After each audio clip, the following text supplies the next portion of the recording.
Hello, everybody, and welcome back to the Alien vs. Predator Galaxy podcast, the original Alien and Predator podcast. This is regular host Aaron Percival, aka Corporal Hicks. This is co-host Adam Zeller, aka RidgeTop.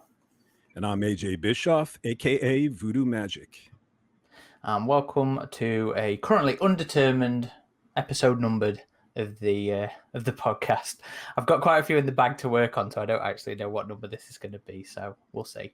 But from the title of either the news post that you've clicked on to get here or the entry on your podcast catcher that you've chose to get on, it's quite obvious that we're going to be spending this episode talking about Aliens Infiltrator, which is the...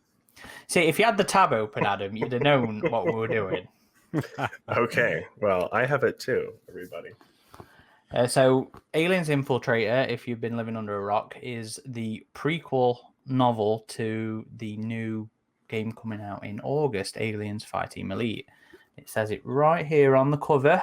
But it says the new Aliens video game because we saw this cover before we had even seen the reveal trailer for the game. Yeah. I think it was October last year.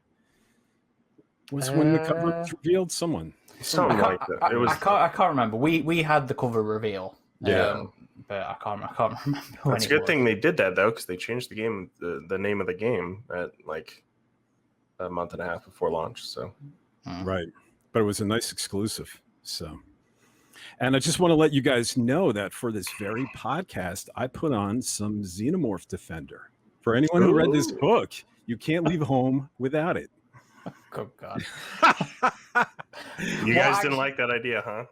Well, I did, but we'll talk about bits and bobs in this. AJ, what actually was that, by the way? Actually, this is my wife's. It's called Stress Relief. I think she bought this when she married me.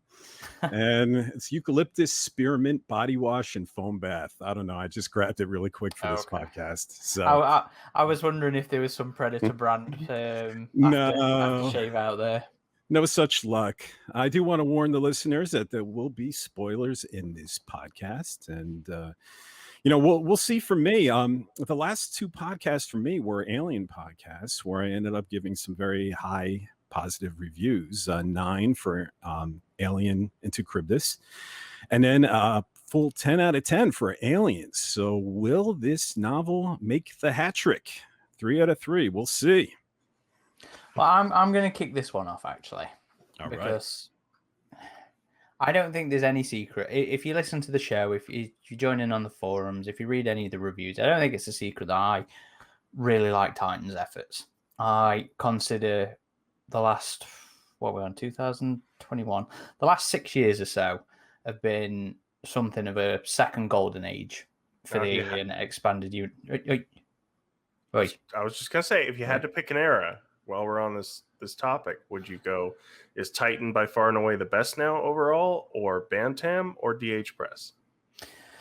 I was actually going to talk to mention that, because as of Into Charybdis, Titan is now responsible for the majority of my top Alien novels. It's now three from Titan and 2 from Bantam.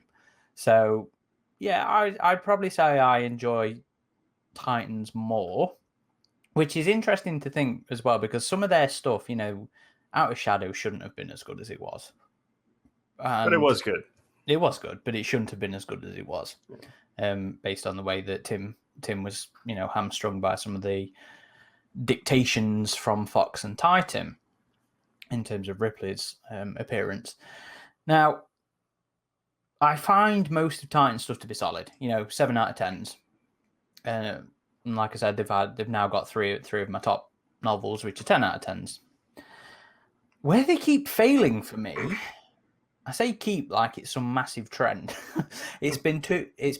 Other than this one, it's been 2 tie-ins to video games. We've had an adaptation of Isolation, and we have had a prequel novel to Hunting Grounds, Predator Stuck in Shadows. Both of those have been hugely disappointing as far as I'm concerned. How the hell Keith, I can't remember his second name, thought it would be a good idea to do an adaptation of a game he didn't even play baffles me completely. And I've read some of his Star Trek stuff. I like Keith's work. He did a short for Bug Hunt as well called, I think it was Deep Cover, which I quite liked. But Isolation, no. That was a 5 out of 10 for me, I think. Stalking Shadows was a waste, where we spent about 3/4 of the book ahead of the main character's knowledge, and Hawley's encounters with the Predators were pretty lackluster, to be honest. You know, every time you met one, they got killed and died, and I was no, thank you. And I think that was another 5 out of 10 for me. So, like I said, it's only 2, but in my head, it's been over dramatized as a Titan curse. These video game tie-in books, they're cursed from Titan. So when this thing was announced, when Infiltrator was announced, I was kind of like, is it going to be any good? Are we going to be able to break this? Because Weston, I'm not sure how to pronounce his second name, actually. I think it's Oaks. Okay. I think it's Oaks. I think I've heard it pronounced as Oaks, even though it sounds like Osche, maybe. Osche. I'm just going to go with Weston. Okay, there you go. Sake of ease. Now, Weston's written for both Predator and Alien previously. Like Keith, he did a short story for Bug Hunt, which was called Hero to Zero, which I did not like at all. And then in If It Bleeds, it was May Blood Pave the Path, something like that. Quite topical, I think, actually, because it was to do with talking to Native Americans, if I'm remembering rightly. Yep. And that I really enjoyed. So Weston went in for this. One on the love, one on the not love. So, is this any better than Stalking Shadows and Alien Isolation? Marginally, maybe by 0.1 or 0.2. But no, Titan still hasn't escaped these video game tie-in curse as far as I'm concerned, because this book frustrated the fucking hell out of me. And I think it's because there was so much in this that I really liked, but there was so much that it was overstuffed, and what would potentially have been a plot point in its own comic series or its own novel was crammed into this, and nothing really worked for me. And don't get me started on Tim Honecker, because we are going to talk about Tim Honecker. But fuck me, I don't think I've hated a character in an Alien novel as much as I hate Tim Honecker. Like, I genuinely hate him. Not in the same way. That bad. Not in the same way that I love to hate Dorian Sudler or I love to hate Kylie Duncan. I just fucking hate him. And we'll talk about it, I'm sure. But fucking hell.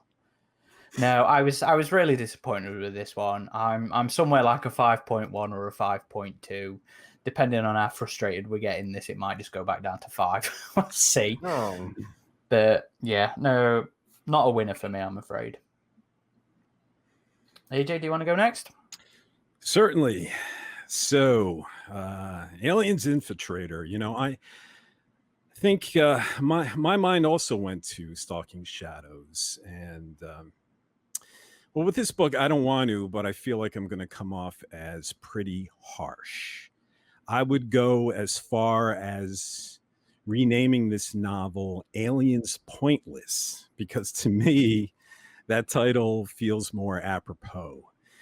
And, you know, it's like Aaron was saying, that's the rub with these tie-in novels, isn't it? You know, it can feel like a work for hire in every sense of the words, that the story is not organic, that it's not a tale that is burning to be told, to be released from the author's subconscious, you know. Instead, it feels calculated and constructed to me for a paycheck, and not designed to serve the reader, but to serve the product it's tying into. I felt that way a year ago when we reviewed the tie-in novel Predator Stalking Shadows, which preambled the rise of that character Zeus from the Predator Hunters Hunting Grounds video game. And I felt it here as well. It's not that the novel is entirely bad. Weston Oakes, and I'm sorry if that's not the correct pronunciation, comes across to me as a really good writer, especially with his characters. Probably my most favorite part of Aliens Infiltrator were some of the characters like Rawlings and Cruz and the other colonial Marines who were retired and currently working at Apollo Station.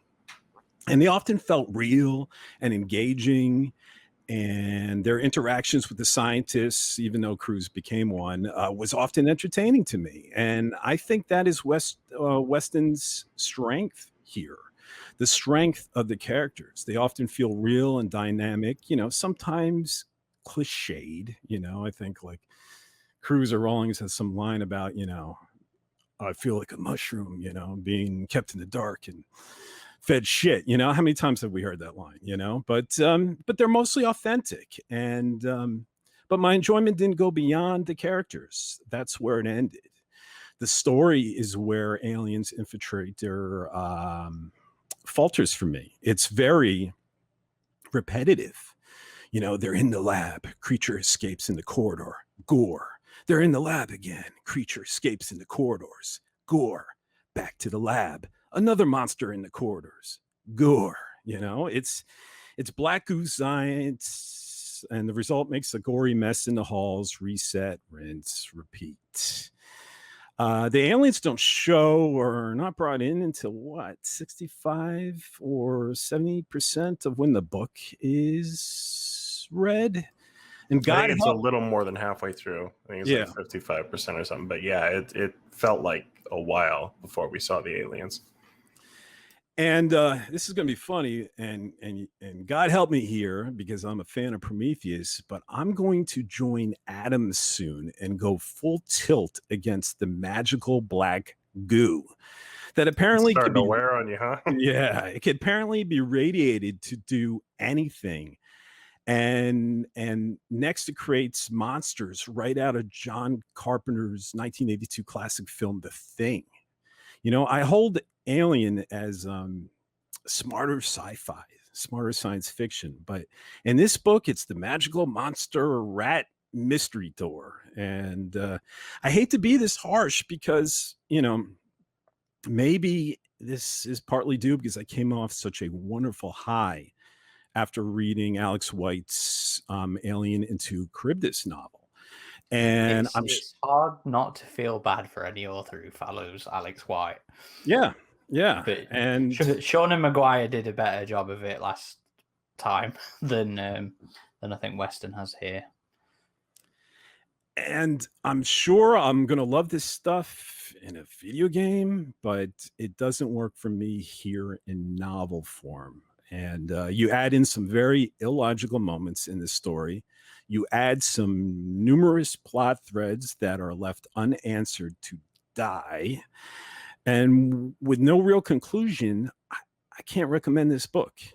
Even a tie-in should be a self-satisfying piece of entertainment. And even though I feel Weston Oakes is a better writer than what we got in Predator Stalking Shadows, at least that novel felt more complete with a point and a story to tell than Aliens Infiltrator did. So I have better writing and characters in Aliens Infiltrator and a better constructed self-contained story in Predator Stalking Shadows, and neither gets a recommend from me. And both should have the same score, so this gets a 4 out of 10 for me. Oof, was that how low you went last time? Yep. Okay. Yep, on Stalking Shadows. Oh, man. Yeah. I thought I hated that the most. No, I was right there with you. Okay, lower down. Right then, Adam, because from talking to you, I don't think you hated this one as much as we have. No, I would say I didn't hate it as much as you did. I would say for me, it was a decent but underwhelming Aliens book. For me, it was about, if we're just all doing our scores right off the bat here, is about a 6 out of 10 for me. So slightly above average for an Aliens novel, I would say. I think it did a number of things well in terms of having like the more individualistic aliens. I thought that bit was really interesting, especially when it deals with some of Honecker's past. And I didn't hate him as much as you guys did. But I thought that whole dynamic with this character from his past that just by chance he runs into, and that whole situation was super interesting. By the time this podcast comes out, you may have seen our impressions for Aliens Fireteam, which Aaron and I are Fireteam Elite now, which Aaron and I are playing through. And this book does indeed tie into the story in that more than I was expecting. But I think that might be to the book's detriment sometimes. At least with this one, you actually know who the character carries on to be. Yeah. So, do you remember that, AJ? No, I don't know what you're getting at, to be honest with you. In Stalking Shadows, Scott was supposed to be Zeus, they never revealed the book. Yeah. You wouldn't know just from reading the book. A bit more of a concrete continuation here. Yeah, that was a little frustrating that they didn't reveal he was Zeus. Yeah, we had to learn that, through other means, which was really a fault to the book. But I'm sorry. Go ahead, Adam. Continue. No, so yeah, there's a number of things, having played the early bits of that game, that make the book also confusing. Like, they bring in this theoretical Xenoarcheologist, and they're like, oh no, you're working with a science team to research alien creatures now, when they literally have all these alien ruins right next to the base that no one seems to know about.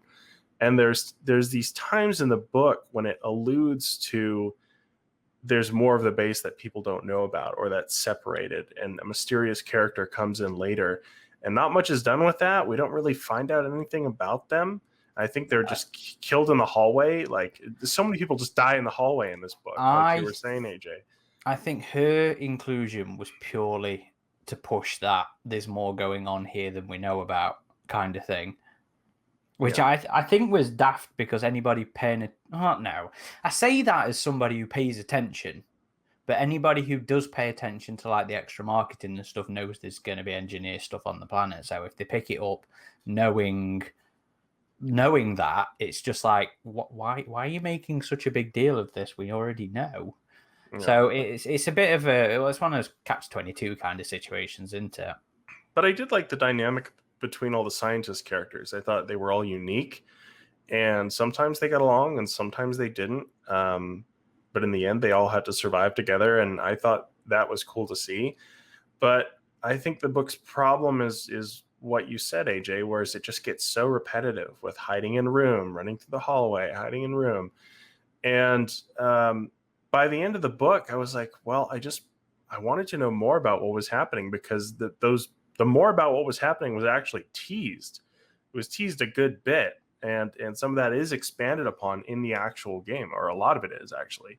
But for someone who's not going to be playing the game, or might just read this book without knowing, well, I guess it's right on the cover, it's a tie into the game, but it just feels like the book is a little too confined, which, yes, we like, confinement and claustrophobia in our Alien book, but even for that, based on one of the things we knew, like they teased about this other location, like this hunting lodge, and I was like, oh, cool, that'll be interesting to see, and then they just never go there, and I'm like, you set this really interesting thing up that we're just not going to see at all.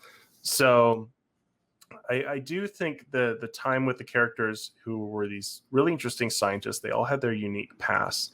It was funny that the who became the head scientist of the group, his name was Cruz, former Marine with PTSD, who was also doing science on the alien. I'm like, oh, Cruz, Marvel Comics, same thing, pretty much.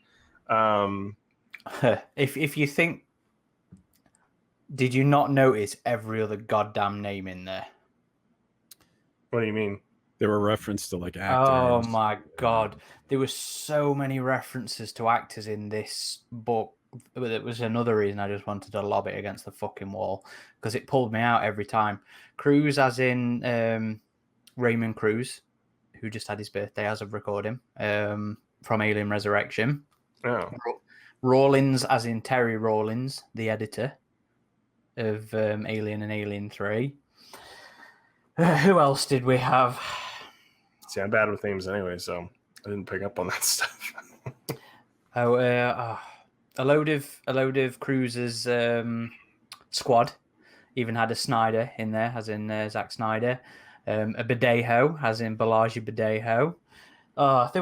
There were loads, and it fucked me off so much. So much. I hate those kind of references. The problem is it didn't have a Percival. That was my issue. Yeah, I know, right? Yeah. Look, but we've had that before, though. So. Yes. There's only 3 so far. That's probably enough. Only. Yeah. But yeah, so for me, it held my attention though. Like it was a decent Aliens book. I just felt for all the setup it was doing, it was too confined. I did like when it hit the fan and it was more of a survival situation. You had these different groups, like different teams of the station, right? You had like engineering, fabrications and stuff, and they all didn't like each other at first. But when I got to survival, like you had the former Marines and you had the security forces, and it was kind of like Alien Isolation, where you had these different groups of humans that were going to kill each other if it meant to survive. And yeah, there was some black goo experimentation in this, and that was a little silly. The whole, we're going to irradiate it, see what it does. And I was like, this is going to end well, especially when they're setting up like we don't know if we have enough tungsten to make the glass strong enough. And I'm like, oh, they're not going to break out of the glass, are they? And sure enough, they end up doing that.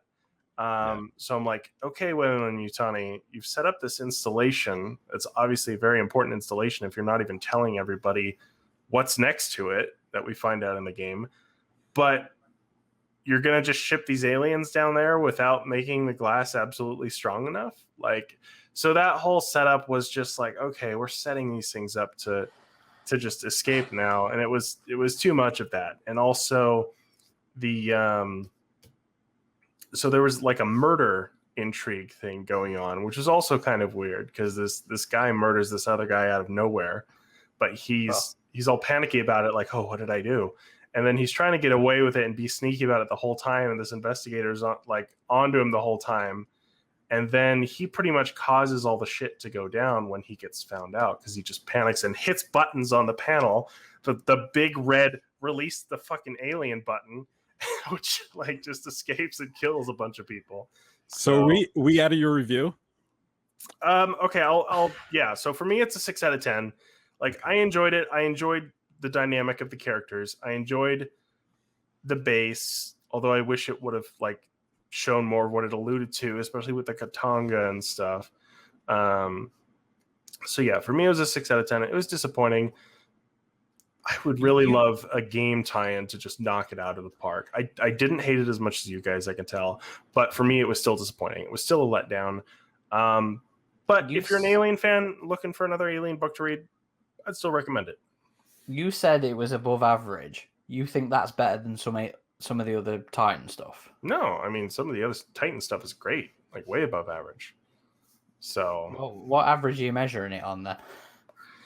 I don't like Out of the Shadows, right? Like, what did I give that? Like an 8, I think.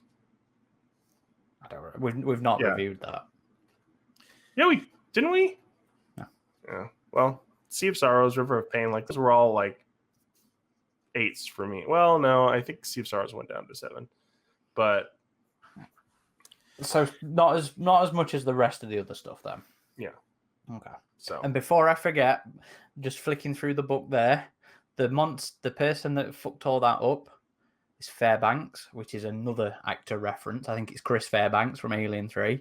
And one of the other scientists is Cash, as in Daniel Cash, Spunkmeyer from Aliens. Oh, man. You pick up all that stuff. It fucks me off. It fucks me off so met much. them all at the conventions. It actually didn't bother me too much.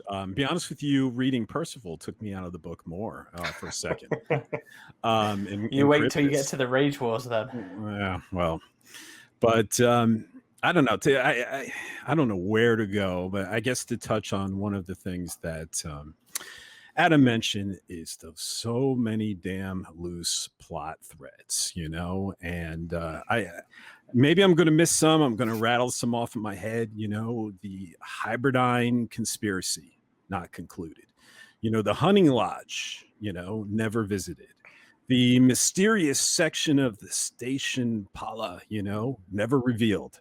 Cash, the angel of death. What human experimentation did she do? Never revealed. This just makes it such a incomplete work of fiction. If it was the middle of a trilogy, I could go with it, but it's not. And this really is one of the aspects that just hurts the book. You know, we go around in circles and circles and circles, as I mentioned in the beginning of the podcast. From lab work, monster gets out, monster kills people. Lab work, monster gets out, monster kills people, and all these plot threads are just left hanging out there, and it's so frustrating for me. See, that's one of the things where some of those elements, like Cash's history, I'll give you for other reasons, but some of the other ones, it's kind of a difficult situation because it's supposed to set up the game. So we've already seen from playing the preview that we've got that elements are picked up and continued on in the story in the game, but significant ones, yeah. But I understand it as, you know, maybe it doesn't stand on its own, but it's part one of a story. It needs to stand on its own. But the problem is they go back. They could have left the hunting lodge alone. Okay, that deputy, he keeps visiting the hunting lodge. He was fired. But next thing you know, it was the big plan of the Colonial Marines to run to the hunting lodge because they couldn't get to the shuttle. So it's bringing it up again to the forefront, bringing it up to the forefront, and then it doesn't pay off. Just like Cash, the Angel of Death. They bring that up, in the last chapter?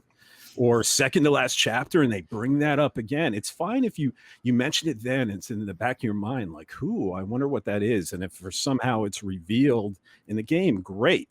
But they bring it up again, they tease you with it again, and then there's no payoff. And I think this is the fault here. They should have left it in the middle of the book, not went back to it. You don't have it immediately in your mind and say, well, hey, what the hell, right? Like this ended abruptly. You know, it did end abruptly. Yeah, that was another thing, is the ending. They get up to the station and then bam, it's over, and you're like, oh, okay. Yeah, did it even feel like it concluded? Not the way it was written. It could have, by some guy, Honecker, you know, alone in a corridor. Everyone else is dead. You can write a novel where it ends that way and you don't know quite what happens to the character, you know, just like, but this wasn't written in that correct way to leave you satisfied in that. You just had too many unanswered questions and you go, okay, what was the point? It just ended with him running down another hallway, right? And then locking himself behind a door. Yeah, wasn't he just locked in a room wondering what the fuck was going to happen to him? Yeah, and he had his girlfriend clawing at the door, and then that's how it ended, right? Yeah. The whole girlfriend thing was interesting to me. Just the whole fact that someone you knew from way back when just turned into a completely different person that was like creepy and not what you remembered. So you see, that was one of the other. So obviously that pissed AJ off, that thing, but that again, it didn't. No, sorry. I mean, to conclude the other point. Didn't fuss me. The abrupt ending?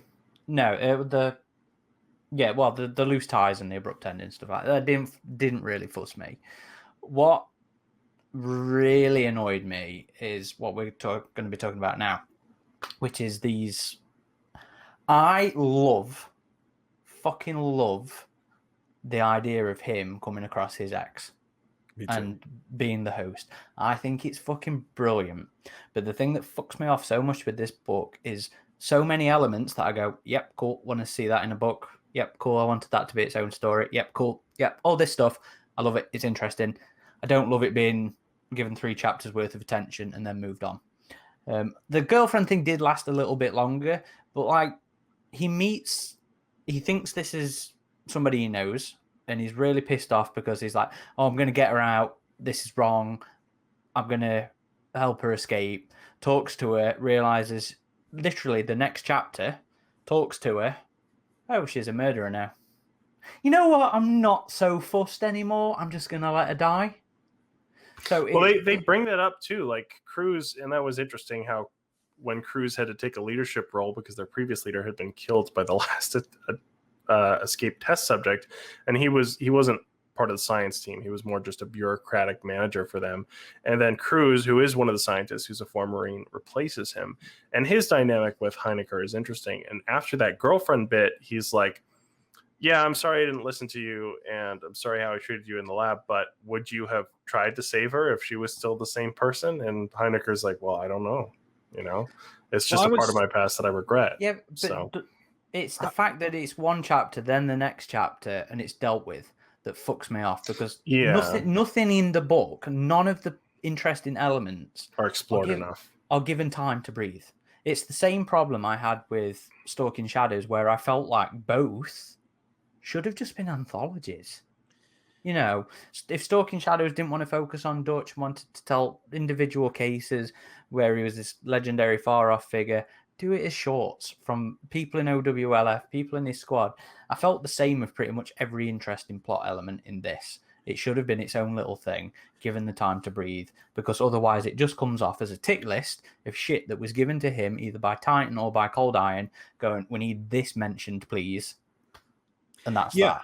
Yeah, I felt the same way with Stalking Shadows and this book, that it was paced the same way. It was, if you remember in Stalking Shadow, it was action, predator scene, and then back to square one with the fire team, or back to the base or whatever, and then a new action scene, a new crime scene, then back to the base. And it was recycling different events, and you never felt like you were telling a long narrative. But back on Monica, I'm with Aaron.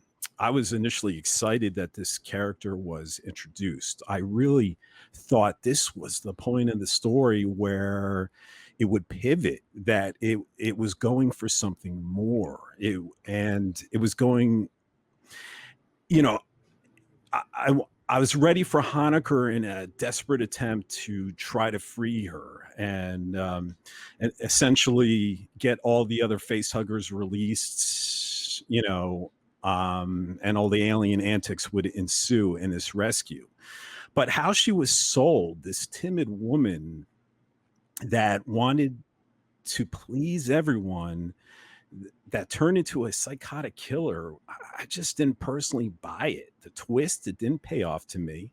And like Aaron said, the story just resumed. Hosts were face-hug, and it left me wondering, what was the point to have a psychotic alien ex-girlfriend to reappear at the end of the story and scratch at his door, I guess? I mean, what was the point? It was a blip, and then it's gone. She's psychotic. Who cares? That stuff does happen, though. Like, it could have been something more, though. If he cared about her, it could have been something more, because it's him against Weyland-Yutani. It's him against that contract she signed and the battle within, and it could have been so dramatic. And I thought they were going to go there, and they didn't. But I also thought it was really interesting just how someone you knew can change so drastically from who they are, because I know that seems crazy, but like, if it was given more time to breathe, then yes, I would probably agree with you.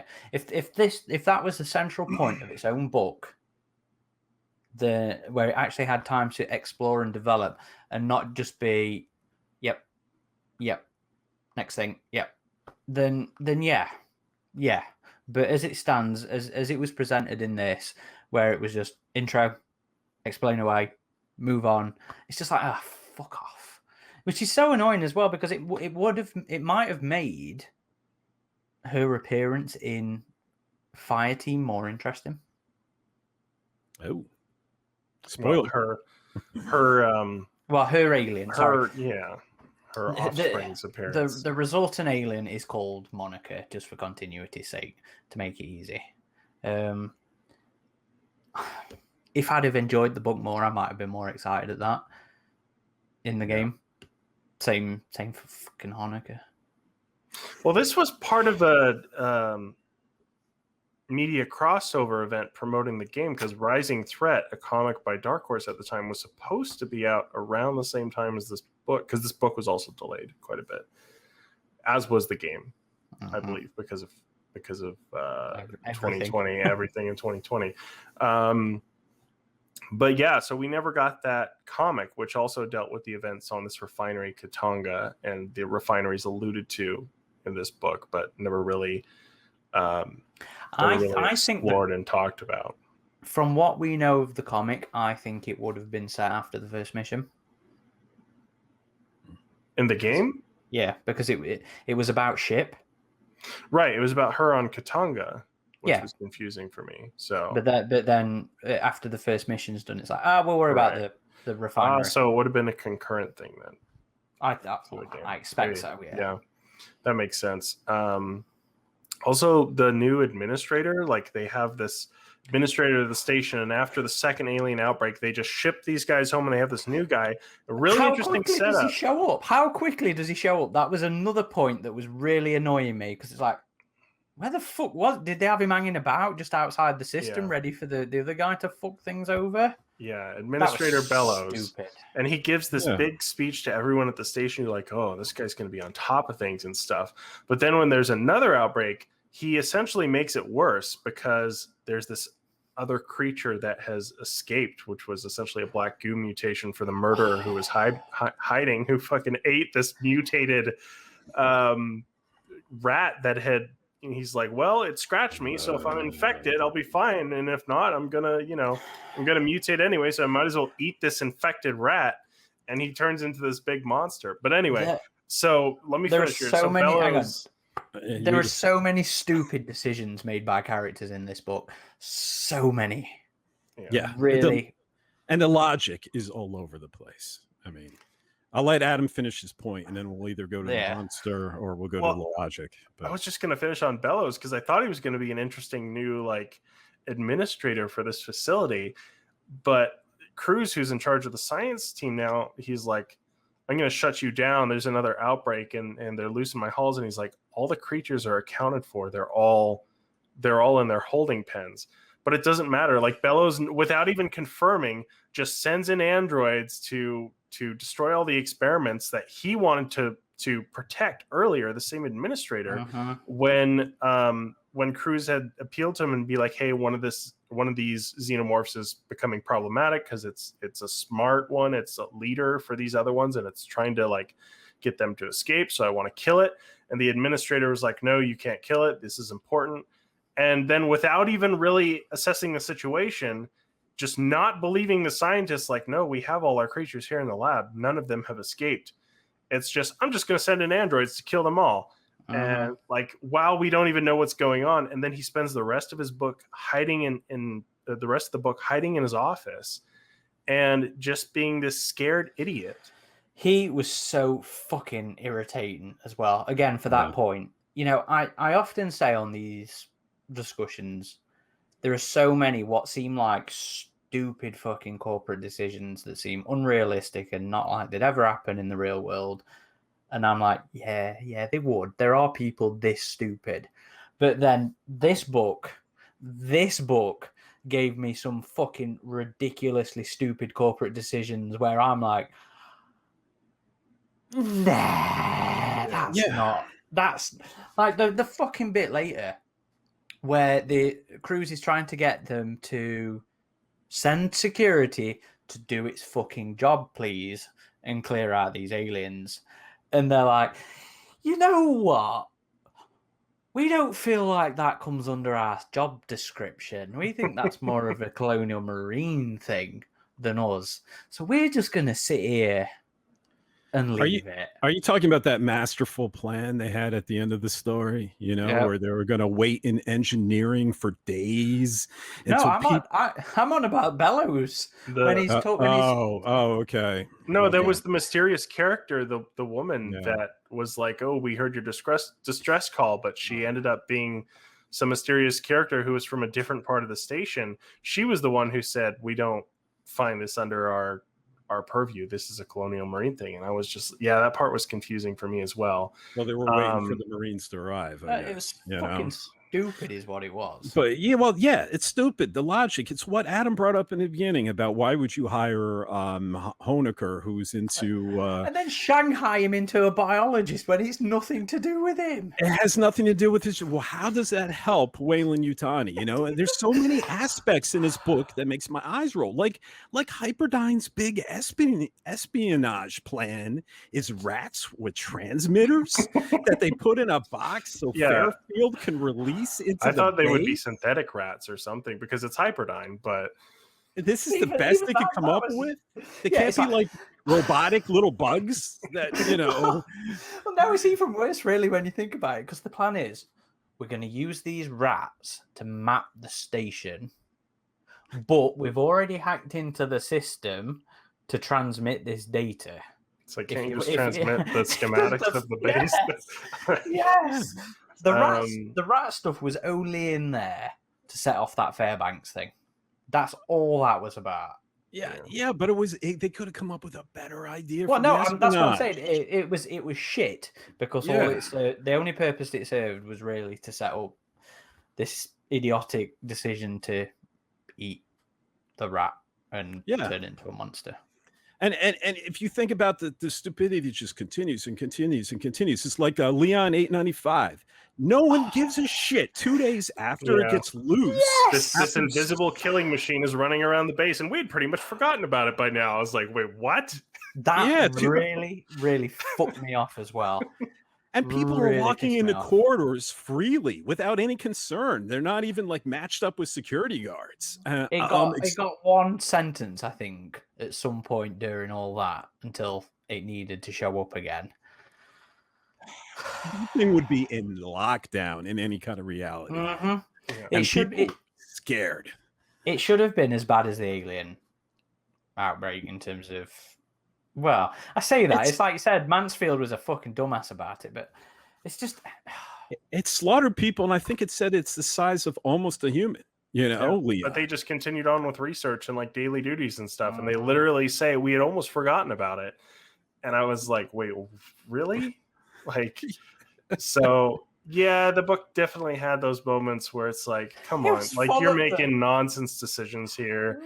So much incompetence. And I think they even say that, like Cruz tells that to Bellows, he's like, the incompetence here has just been, and I'm like, well, yeah, like it has.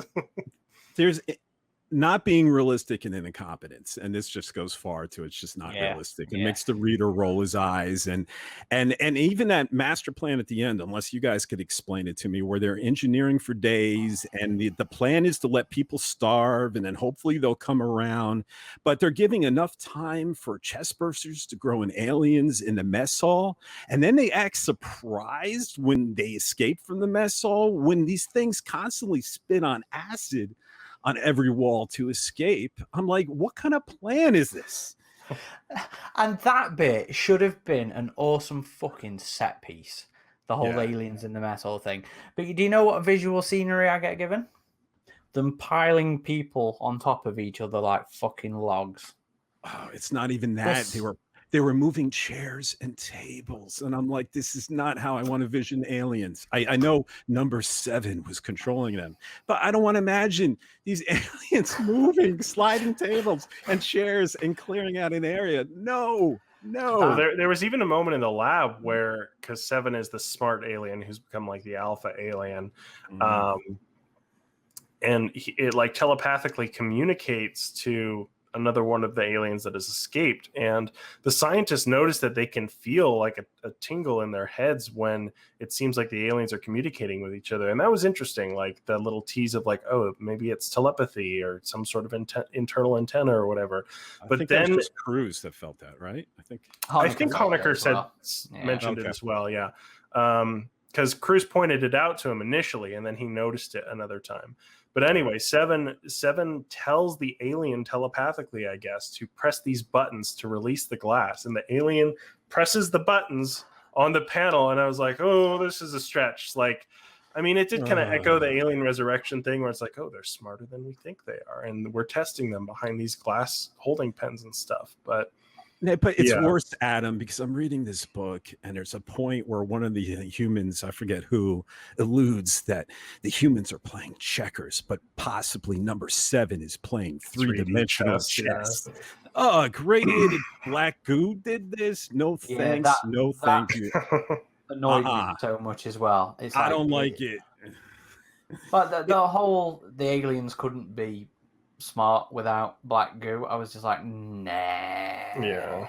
A 3-dimensional chess. Come on. Well, to be fair, maybe it did need the goo for 3D chess, but just in terms of, intelligence, being able to lead a pack kind of thing, I was just like, And I know that was a metaphor, but geez, I do not want a Borg queen. But Aaron, I did. Hey, yeah, the 3D chess was classic, not next gen. Star Trek, yeah, true. Borg was next gen. But Aaron, I think of you with number 7 when those juvenile aliens crowded around number 7 to protect it at the end. It reminded me. I know you're a big fan of Stargate, and it reminded me of all the children that surround Ra to protect him from being shot. I had the exact same thought. Okay. Yep. Yeah. Yep. I figured you would. Yeah. No, the mess hall thing I thought was something that had the potential to be on par with Labyrinth. Just going back, that whole farming sequence in Labyrinth that is to this day still one of many people's favorite moments from the Alien Expanded Universe. I just think imagery wise in here, it paled so much in comparison. So much in this just does not meet potential. Yeah. There were a couple characters where I was like, well, what happened to them? Like there was the interrogator guy who was arresting Fairbanks. Well, the woman got killed, I think. I know she got killed, but it didn't mention him getting killed. Like I went back and I read it. I was like, what happened to, was his name Tacker, I think? Something like that. But it's not important. Those people I know, but at the end of the day. They set him up as like this. You reckon? Well, somebody when he in the interrogation scene, like when he was interrogating both of them, I was like, oh, this is like the investigator guy, right? Like he'll play a part here. And then he's just never mentioned again after that. Well, it's because they move on from the investigation really quickly. Right. And there's so many characters, Mm-hmm. Well, Bellows was also in the office with the chief of security, Cynthia Rodriguez. Mm-hmm. And she gets on and talks to them, but we never hear from her again in the game. Actually, you find out more about her. But I'm still like, for someone reading the book, you're like, wait, so Bellows was in the office with the chief of security, and that's just okay. That's all we need to know about that, apparently. And he just gives them the code. He's not like, I need you to get me to the shuttle, and then I'll give you the code. Like, why wouldn't he just lie about the code? Yeah. They fuck them all over at the end of it. Yeah, and that guarantees they can't leave without him. I mean, that's what I would have done, but I don't know. But you know what? To take a break from ragging on the book, Adam's talking about the characters. I found many of the characters in general very engaging and fun to read. Not all team, especially. Not for me. It was more the Colonial Marines. Like I think Rollins was my favorite character. I gravitated to him right in the beginning when he welcomed Honecker onto Apollo Station and was laying out the ins and outs and the idiosyncrasies of Apollo Station and its people. And he was a great observer. I didn't love him at the end when the alcohol started consuming his personality. But before that, I was really gravitating to him, and I loved how he would salute with his mug, right from his head. So I found him engaging. Go ahead. The back of the book mentions Honecker and Rawlings, but did you guys feel like Cruz was more of a main character than Rawlings was? Because I kind of felt equally to me. Yeah, I think the book sets up Rawlings early on to be the big one because he's the one that sets up this ad hoc group of ex-colonial Marines. Yeah. But then by default, Cruz takes command of that group because he's the head scientist. And Rawlings is drunk. Yeah, and that's when it feels like Rawlings. I agree with you very much there, AJ. Rawlings was the only one that really appealed to me early on, but then by the end of the book, I was fucked off by him. But No, the whole concept of the like former Marines setting up a battle buddy group or whatever, that was interesting how they did that. Like, the whole dynamic of, we're ex-military, or not ex-military, former military, and so we need to look out for each other in case something goes down, which they all know something's going to go down because of these continuous outbreaks that keep happening, and they're only doing so much to mitigate that. So, but the whole dynamic of setting up this group of former Marines was interesting, and some of them, how they were dealing with their PTSD, be it through alcohol or be it through Cruz, who was, and again, he kind of dropped that line, but he was doing these unsanctioned experiments late in the night, and another one of the scientists accused him of like being a sadist on the test subjects or something. But that doesn't really go anywhere. A lot of things don't go anywhere. Yeah, a lot of things don't go anywhere in the book, unfortunately. Yeah. We're back to ragging on it again. But I agree with Aaron in regards to Hoenikker. I mean, our lead protagonist. I mean, I found him to be the dullest character on Palo. I mean, he was so plain, so vanilla. Useless. Yeah, he felt so inconsequential to the station and to the events that occurred around them. You know, every time the story focused on him, I wanted to go back to Rollins or Cruz or any other ex-colonial Marine. I didn't mind him as much. He was just the new guy who was there on false pretenses, and I liked his dynamic with some of the other characters, especially him and Cruz, when Cruz is like, yeah, I don't like you all the time, but you're still one of us. And like, I dug that part. I could hear you groaning, Aaron, where he hands him the pistol and he just looks down the barrel as soon as he hands him the pistol. And I'm like, really? You've already had weapons training while you're here. You're just going to like... That was why I found that so super fucking annoying as well, because we have a chapter where Weston gets to talk about all the stuff that's on the Pulse Rifles Xenopedia page and teach Hoenikker how to use the... use a rifle, and then the moment he's given a pistol later on, he's good. What's this? Yeah, and the mockery of it all is he said after that, I watched action movies. I know how guns work. We all watch action movies. If none of us handle the gun, we know where the bullet comes from, right? It comes out of, and we know where the handle is and where the trigger is. That's what Cash says too. She's like, that's where the bullet comes out of. He's like, oh yeah. I'm like, okay. I mean, even his only point of purpose in this book is to be reader's intro, basically, because he's the new guy on the station. That is his literal only purpose. Cruz compares him later on to being an undergrad. He's just running around the fucking lab doing menial shit for us, and nobody questions why the fuck he's there, really, from what I remember. Nobody's like, why is this muppet with us when he can't contribute anything towards it? And then even later, talking of inconsistencies and stupid character stuff, where who was it who called him? It might have been Cruz or Cash. Calls him the most intelligent man he's ever fucking met and is the best of us, kind of thing. I'm like, are you fucking kidding me? He is the dullest, stupidest character that has ever graced one of these books. And I'm gonna disagree with, I think, AJ overall in terms of saying I didn't find anybody outside of Rawlins early on. I didn't find anybody in this book interesting or likable. And for me, that is the cardinal sin. People don't have to be likable for me to engage with them. They have to be interesting. Cold Force, and nobody's likable. But as long as they're interesting, I am well on board. Nobody was interested in this. People had the potential to be. You know, there's this whole fucking thing of, you think these scientists are good, they have histories, they are fucking, you know, all sorts of dodgy stuff. It's like AJ mentioned earlier with Cash and the whole Angel of Death thing. I would have loved to have learned more about that, because otherwise she's seen as this really, especially towards the end with some of her choice of language in terms of the situation. It's like they just went, let's turn on the PG-13 dial a little bit for her. I thought she was an interesting character, and I thought some of the former Marines were, but yeah, I agree that they weren't like developed enough as characters to be as interesting as they needed to be, some of them. And there were a big group of characters that are featured in the book, so the writer only went into them so much.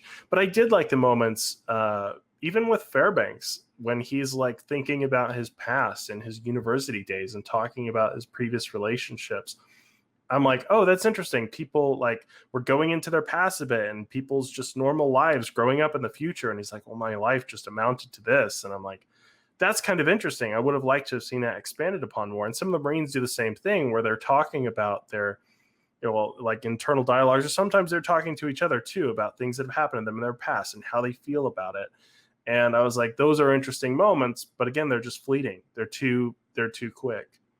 I gravitated towards the Colonial Marines, but not the scientists. I didn't find any of those guys interesting, except Cruz, which was, previously a Colonial Marine. But that whole science department, actually, guys, about the science, I don't know about you guys, but a lot of the science in the lab felt ridiculous to me. Like, junk science is probably the wrong term, but it felt eye-rollingly flippant at times. Not we're gonna freeze this and set it on fire. Like, let's do this. Let's try that. And how about this one? You see, Rat X. We took DNA from a local spider and added it to Rat X to see what the interaction would be. Why? We don't know. It sounds cool, I guess. Black goo and made sure it could camouflage. It read like a 13-year-old's interpretation of science. Yes. And the real reason is they needed Fairbanks to become this spider monster, later in the story. But my mind felt very numb after reading some of this stuff, And I don't know about you guys, but all right, I'll get into it. Fairbanks monster, right? It's what was it? It was a horrific shell of a man, sprouting spiderous legs, walking through halls, dangling uselessly at the bottom. Yeah, they shrank apparently. Yeah, a big mouth with sharp teeth taking up, and he's chomping heads. Now, if this doesn't feel straight out of John Carpenter's 1982 film, The Thing, I don't know what is. The monsters in that movie were so creepy because those monsters were humans that are grotesquely distorted, sprouting new appendages like spider legs and like tentacles, resulting in a monster that, wears the shell of a human, but clearly isn't. It feels like an abomination of everything your mind registers as human, and that's what makes it so scary.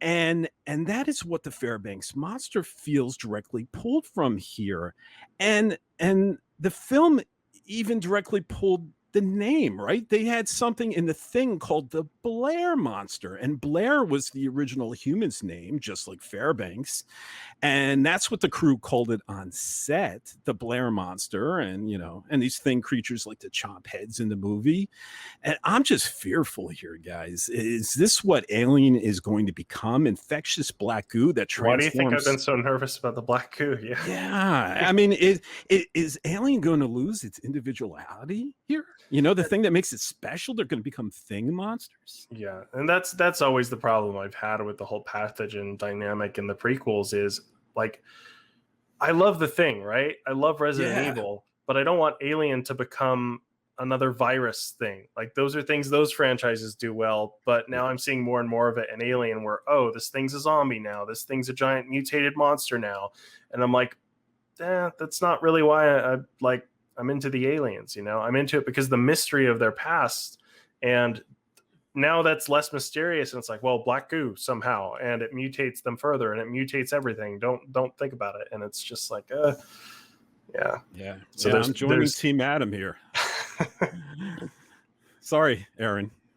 I think it really depends on execution when it comes to the black goo. When it's handled in this book the way it is, where it's so wishy-washy in terms of we've irradiated it, I guess that's all they really do, isn't it? We just irradiate things in this book. Well, it's like we inject it before the alien implants them or after the alien implants them. Which in its own, again, in its own vacuum, that's interesting. I love the idea of them experimenting on hosts to see what happens with the resultant aliens, because that sort of ties back to mixing spiders with rats. I'm not. And he honestly said, "Wait, I'm not talking that part. I'm not talking that part." But he honestly said we wanted to see what happened. We wanted. Yes. Okay.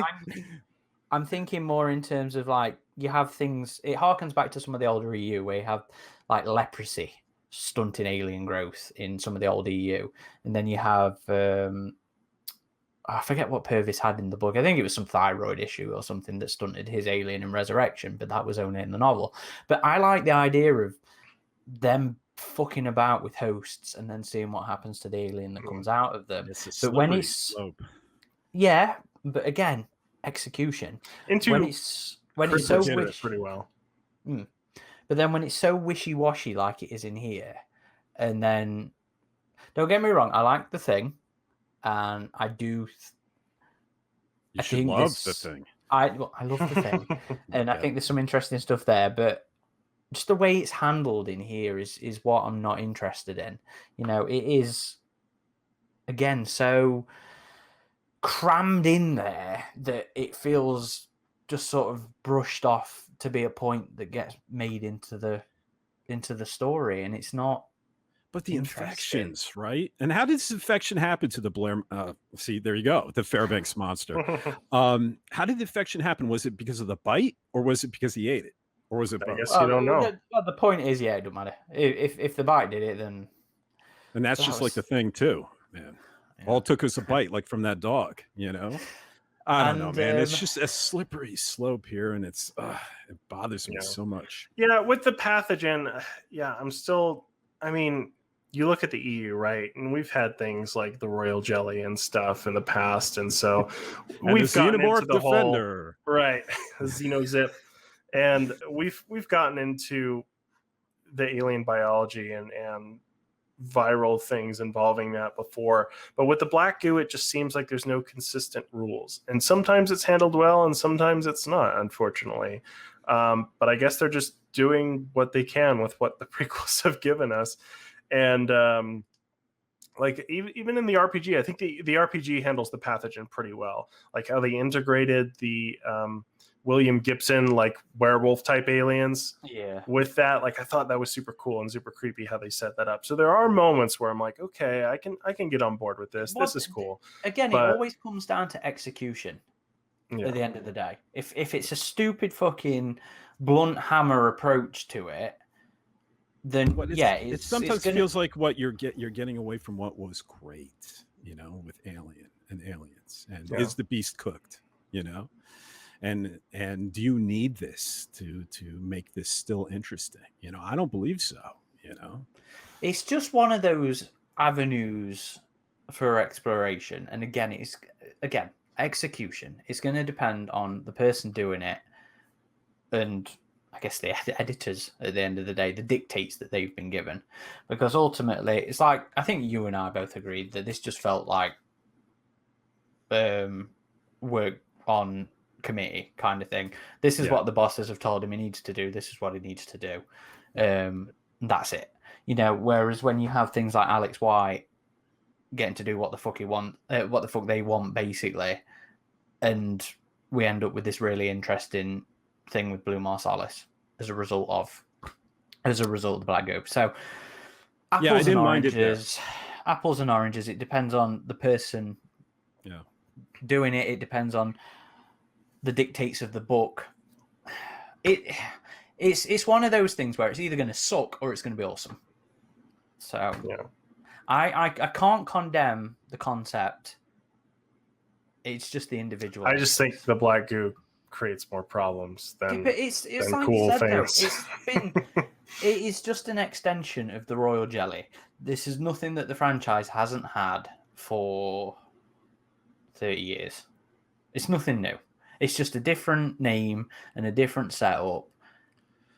It just, you know, the Predator and the version we never saw with all the hybrids, you know, even though we're all curious to see it, it sounds like such just a mess of all these like Predator spiders and Predator. And Predator spiders, Predator monkeys. If they do this in a movie one day, it could go horribly bad and just really hurt the franchise. And I just would hate to see that. And you're right, Aaron, if it was handled well, like an Alex White novel, but if it was handled badly, It could do Well, they already damage. handled it badly in Prometheus. The dude has the worm in his eye, and now she's pregnant with the No, monster. no, I don't he's think a it was zombie excessive. now. I don't think it was like the monster mystery tour we got in this thing here, and the junk science we got in this thing. And speaking of science, so what do you guys think about the Xenomorph Defender? You know, I mean, this pheromone spray. Well, pheromones have always been like a thing in the lore too. It's always been a thing. Yeah. But the only time I can ever really think of it being, listeners, correct me if I'm wrong here, but the only time I can ever really think of it being used majorly within a story was Stronghold, I think. And that's it. That's all I can think of. But the concept of pheromone camouflage has been around for ages, I suppose. But wouldn't this be a big game changer in the alien universe if this sticks and this concept sticks and it's worn by the colonial marines? It's like when the humans would cover themselves in zombie blood in Walking Dead and or not mud. be noticed. Or mud in Predator. Well, come on, you got to give it that one. No, because eventually they're going to notice the movement, like the rocks, you know, like when he throws the rock and it lands and stuff, you know, he's totally still. He kind of figures out he's covered in mud. But I mean, this one, you could just walk among them. You know, this would be like the Fairbanks monster. The xenomorphs did not attack. I forgot the number that goes after xenomorphs. Don't yell at me, alien fans. 121. 121. They don't attack the Fairbanks monster, right? Because he's. Did they attack? No, they didn't attack each other. You know, and I guess it's because, you know, he's part of the Black Goo as well. So, and family. And you can, you know, apparently you could just walk around with the spray on you singing. Oh my! But one thing that was also kind of confusing is that scientist who created this pheromone spray. Initially, he's testing it on rats, and the first rat they just send in, and the alien kills it. And the next rat has a pheromone, and the alien picks it up, examines it, and throws it onto the glass, and it just splats onto the glass. And I was like, well, had he just not perfected the formula yet, or did the alien figure it out? It was like, this isn't maybe. I can't remember if there was mention made of him making any changes to the formula. No, he said the only problem was it didn't last, right? After 2 hours, he had to. Well, I mean, between the rat. Well, he did say the formula is not finished yet, but it didn't specify him making any changes. Well, it worked on him singing nurse. Nursing. No, he literally like pets the side of the xenomorph's head as people are like dying, and I'm like, did he just lose his mind or something? But, I'm like, when did he become a mental patient? I mean, that really fucked me off as well, because he seemingly goes insane and everybody's like, dude, are you okay? What the fuck's happening? And then he shows up towards the end of his book. He's like, I was just singing just to see if noise made any difference to the aliens as well. And again, that was another point where I was like, fuck this book.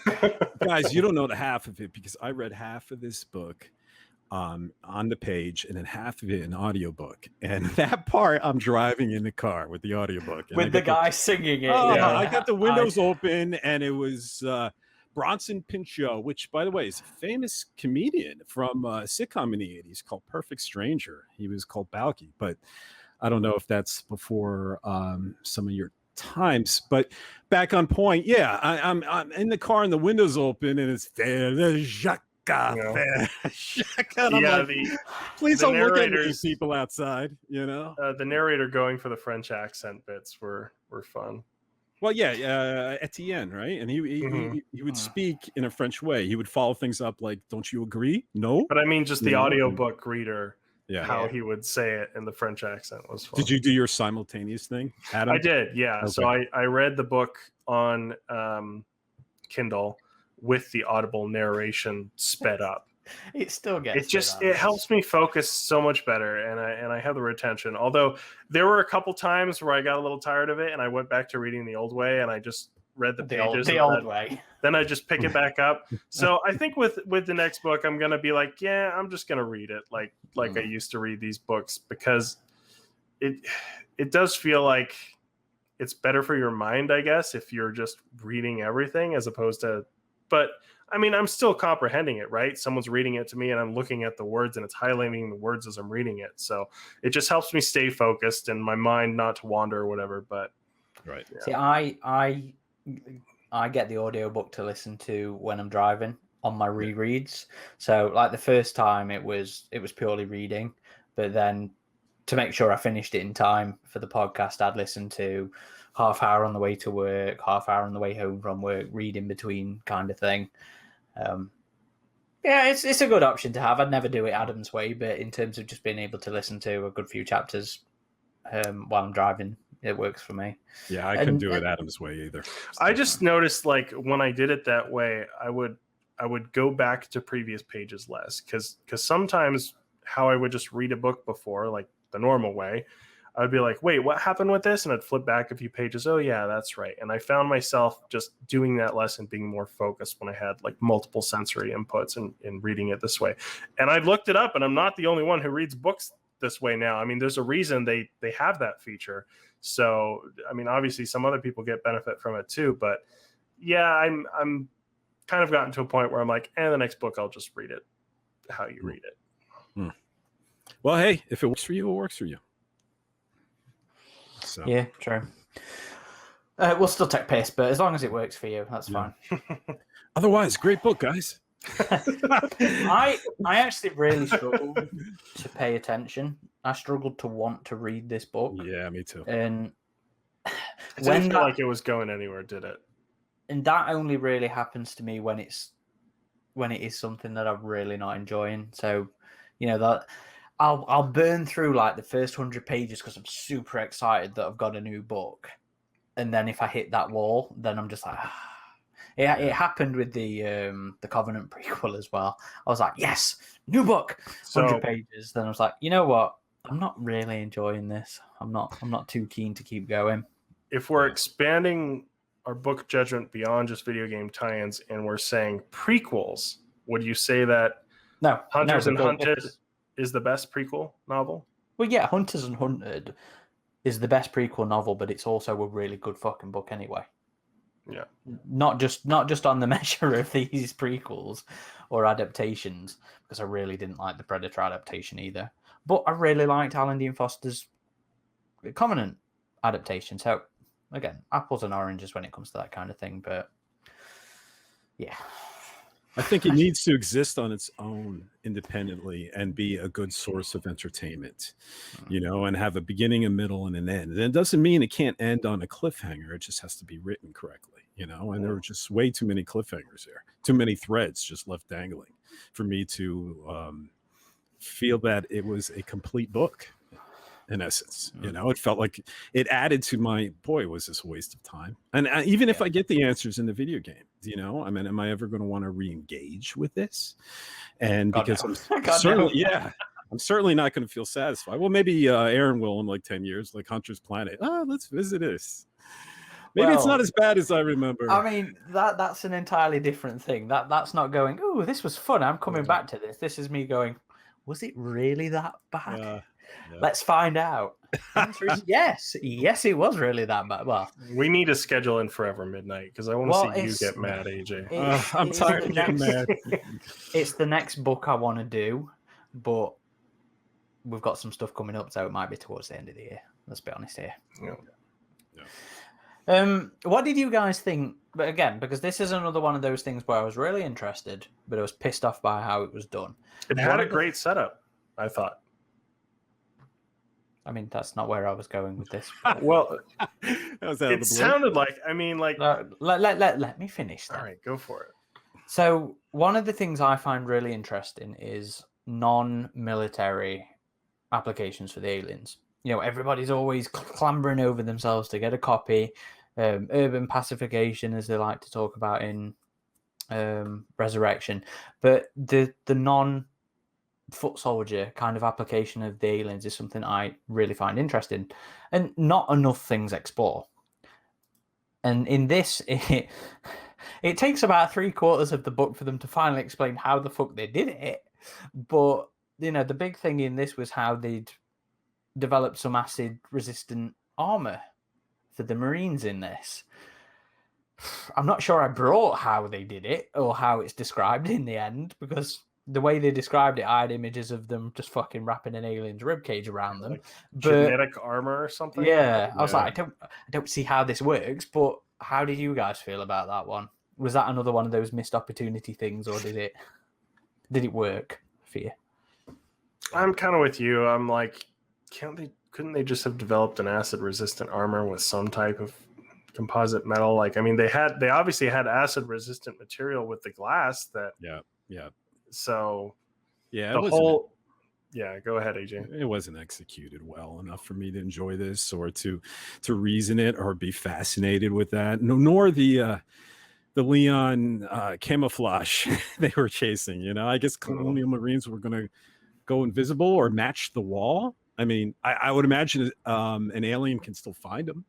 So they'd be invisible to humans. Would they be invisible to aliens? No, not unless they're wearing Xenomorph Defender, you know? So I don't know. Aaron, you know, in the second Fireteam Elite trailer where we see that white creature with like the tentacles coming out of its mouth, I think that was a Leon. Yeah, that's what I was wondering, if that was supposed to be that. Wait, the tentacle coming out of the mouth was that dropped alien from Aliens, right? That James Cameron idea, the one that works. No, it was a bunch. It wasn't just the proboscis, as they like to call it. It was like a fuck ton of. It was like a thing mouth, right? You have the big teeth with the tentacles coming out. Oh, okay. I did have one thing I actually quite liked. All right, let's hear it. Just genuinely liked, and that was how everybody's job title in this book was like some sort of military type rank. Security specialist. Yeah. Comtech. That was part of their identity, and I thought it was very much a corporate thing that I don't think they've really done. Yeah. Anything else has done with this, and that was kind of like okay, yeah, that works, and that is the one thing I genuinely liked about the book. Oh, there you go. Specific. The book being titled Infiltrator, I thought there was going to be a lot more intrigue with the infiltration, but the infiltrator just ends up being this guy who was blackmailed and ruins everything by instantly becoming a murderer. And it's just one of those many tick boxes for this book that was just quickly dropped and moved on from. Yeah, it could have been called.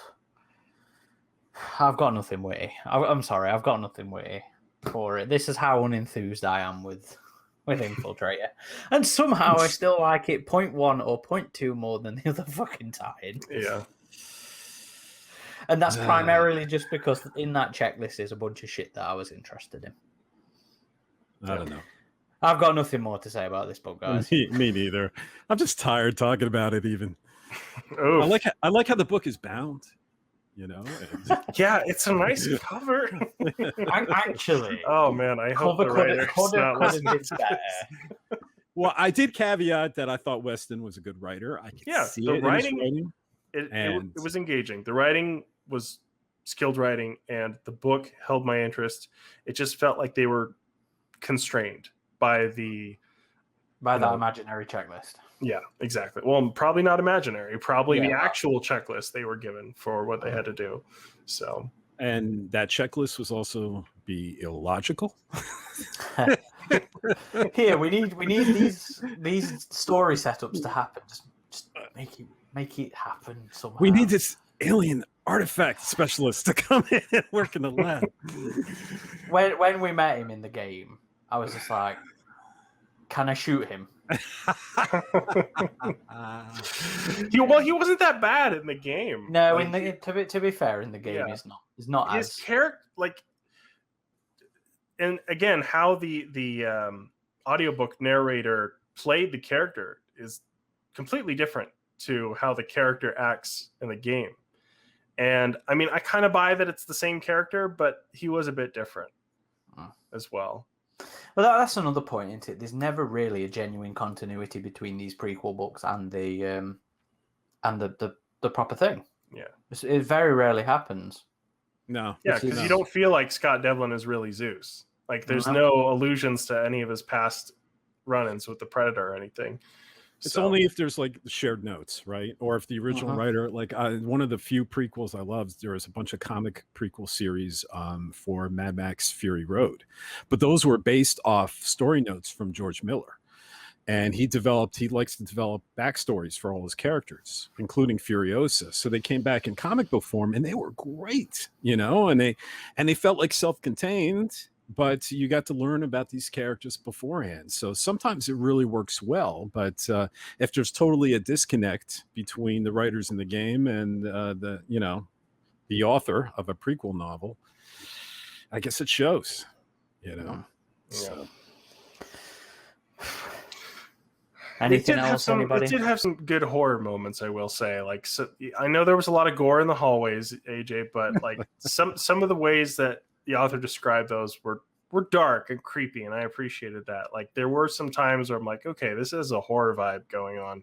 So I do think that was a strength of the book, just the whole dark tone once everything went to hell. But yeah, there was too many nonsensical decisions, too many things that were alluded to that led to nowhere. We had everything was too confined to the interior of this building, to the point where even the characters are like, well, what else is here on this planet that we've been living on that's literally right next to our facility? And so there was just too much setup and not nearly enough exploration of everything that was presented, unfortunately. I wanted to really like this book, but in the end, it was like, yeah, it was okay. Like, I kind of liked it. And again, it's weird with these things where like, I might like something, and then we do this podcast, and I hear all the points you guys make, and I'm like, yeah, that was an issue, wasn't it? So it kind of brings it down for me. So yeah, I still probably give it a 6. Like, it was decent. Like, I didn't hate it. I don't think it was bad. I just think it had a lot of problems. What? Would you reread it? No. Okay. There you go. Maybe 10 years. I don't know. But maybe when Fireteam Elite 2 comes out. But okay. Well, I have no plans to reread this one. Again, not for another 10 years when I have to wonder if it really was that bad. Yeah. AJ, same? Yep. Okay. Same. Right, I'm sick of talking about this book. Are we done? Oh, sorry, Me too. guys. Sorry for the downer podcast. Sorry this has been a downer episode. Just didn't like the book. Hopefully it's still entertaining. Indeed. Hey, if you're an Alien fan and you've read all the other books and you're looking for something to read that has a bunch of running around hallways and other monsters, and then if you're strapped for cash, though, I wouldn't bother. But yeah, I agree. That's me. That's me. If you're a completionist, nothing we said's going to matter to you anyway. You're going to give it a go, just to make your own opinion on it. I do the same. Somebody could tell me it's shit, and I'd be like, you know what? I'll make my own mind up about that. And then come on a podcast to go, yeah, it was shit. Yeah. But anyway. Adam, social me, boy. Okay, so if you'd like to go to our website, it's avpgalaxy.net, where we have news and feature articles and message boards if you'd like to enter in discussions with fellow fans. You can also find us on all the major social channels: Facebook, Instagram, Twitter. If you search AVP Galaxy or Alien versus Predator Galaxy, you're sure to find us. Also YouTube, if you are listening to this podcast and would like to watch the podcast where you can see our faces as we talk, then check out our YouTube channel. Yeah, you can see some exaggerated expressions and stuff like that. Yeah. Yeah, that's really interesting. I just, just in case people like that kind of thing. Wow. But if you'd like to follow me personally, it's at RidgeTop21 on both Instagram and Twitter. You can follow me at _Corporal Hicks on just Twitter. That's Alien, Predator, Stargate, Star Trek, Airsoft, all my other interests outside of, including Alien and Predator. And you can follow me on Twitter at FN VoodooMagic. And if you want a bottle of Xenomorph Defender, just send me a message. And you'll get stress relief. Eucalyptus spearmint body wash. Sounds good. Well, thank you everybody for listening or watching. This has been Corporal Hicks, RidgeTop, and VoodooMagic. Signing off.